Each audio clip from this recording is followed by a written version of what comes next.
how and justice insulting. systems. Do you think that's not happening, Adam? Do you not think that our intelligence services and our national security services and our small boat command that is up and running is not doing that on a daily basis? Because if you think that, you don't know how it's being run. But you're not participating. Gillian, a more punchy performance from your leader, Rishi Sunak, this evening. Can you confirm or deny that he'd had his packet of Haribos beforehand? I guess he did, yeah. Tangfastics or whatever they are. No, I think he did put on a good performance, and he made it very clear that he had thought very deeply about some of the issues that we face and how we're going to resolve them, whether that was on immigration or indeed how to catch up with those 6 million appointments that he mentioned that hadn't happened during the pandemic, which is one of the reasons why we, along with every other country in the world, have a backlog in terms of health as a result of that. So I think he's very clear, it shows to me that he's experienced and that he's thought about these things in great detail, and he's a man who does have a plan. What is his plan over Gamblingate? He will not be drawn on actually whether some of those people involved, the candidates, should be suspended or not. That is a question that he has not found an answer to yet. And there are lots of voters out there whose Conservative candidate, may be involved in this scandal, we don't know, who potentially would not know up to July the 4th whether their candidate was involved or not. And a lot of people are very concerned about that. They want full transparency. They want to know any more names involved as soon as possible. But they would also like to see some decisive, concrete action from Rishi Sunak on this before July the 4th. Well, I think that's why you've got two processes, right? You've got the Gambling Commission's process, which is going on, and they will obviously be looking at that, who knew what, who placed what bets, etc.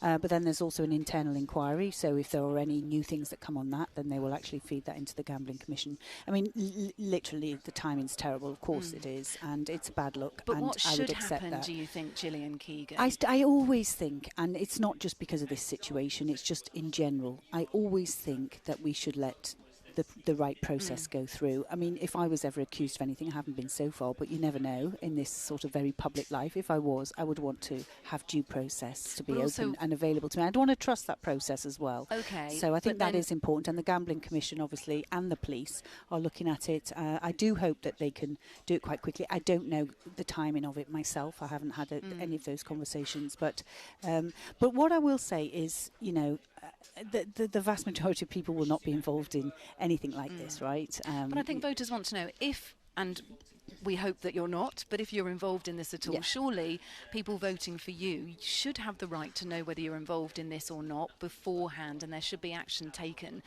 to and everyone can ask their individual candidate. I mean, I've been asked a couple of times today, and I've said categorically, no, I have not placed a bet, and categorically, no, I don't know anybody else who has placed a bet either. There are a lot of and many people would say that. Yeah, there are a lot of Conservative candidates, and of course... Oh, and anybody, by the way. This is not a particular party, right? Anybody could... There was a lot of speculation on the date of the election several times. So, I mean, So you think people outside the party... I have no idea, but anybody... As well, there's a lot of speculation always in... I mean, I always say in politics, there's a lot of speculation, and Adam will know this. You never know which 50% of it's right, but there is always some speculation about something. In this case, there was that very suspicious spike in the days just immediately before. And there was discussions in Parliament as well. You remember lots of rumour mills going on. But I just wonder why, and I think this is the question a lot of people are asking about this, why the Metropolitan Police can suspend their officer involved when the Prime Minister can't suspend people close to him. Bear in mind that suspension is not a conviction, it's just saying this looks a bit wrong, and until it's confirmed that you weren't or you were involved, we don't think you should represent the party. I can't understand myself why he hasn't done that. Well, he got asked that question, didn't he, a lot on the programme, and he answered it in terms of, he answered it in exactly the same way. You may not like the answer, but he basically said there was a process and it ought to go through the process. But if the police can do it, why can't he do it? Well, I don't know what the police have done. To be honest, I don't know what evidence. A close protection officer but I don't know I don't know what evidence they had, and neither do you. We also know so we don't know. We know that his parliamentary private secretary has admitted that he did place bets and has apologised for it. But there's no equivalence unless you know. And actually, I'll tell you now, and we're all knocking on doorsteps all the time, This and other things that is the Westminster bubble discussions are literally not coming up. It's literally in my area. It will be about housing development. It'll be about special educational needs. It'll be obviously always potholes. Obviously, it'll be about many things. It's not what the opinion polling's saying, is it? Well, I was in Bath yesterday polls, speaking to voters, and more than one, so 2 or 3 of them mentioned gambling saga, gambling gate to me. They were traditionally Conservative voters, but said that they felt that D-Day and gambling gate were big blows to Rishi Sunak, and so it has permeated through. And I know if you're knocking on a door, and honestly, and people will tell me. People will tell me if literally they'll tell. I'm a very open person, and I always try and have a chat to everyone. I haven't heard it yet. Maybe because of this continual discussion, maybe it will happen when I go back on the doorsteps tomorrow. I'll let you know if it does.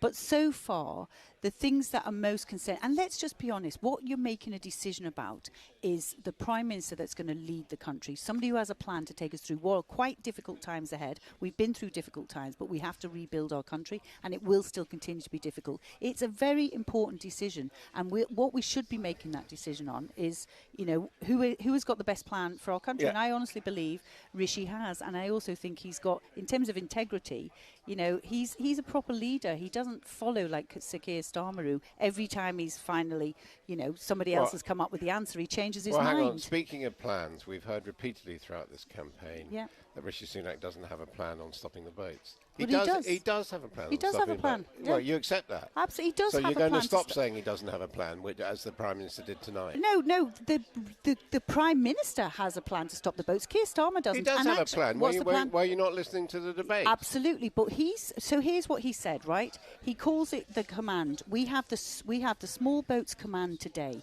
which has all of the same agencies.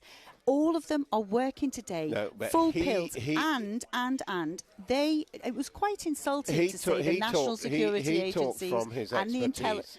As a former Director of Public Prosecutions, what's that got to do with this? About international cooperation with security and how justice insulting. systems. Do you think that's not happening, Adam? Do you not think that our intelligence services and our national security services and our small boat command that is up and running is not doing that on a daily basis? Because if you think that, you don't know how it's being run. But you're not participating. Your government's taken Britain out of the international justice systems. No. We are still out of Europol. We are still collaborating and we are still sharing information. Our intelligence sharing agencies. I'm going to have to butt in here. So your plan is the same plan as Rishi Sunak's then? I'm going to have to butt in here. We have the deterrent on top, which is what the National Crime Gillian Agency Keegan said is absolutely essential.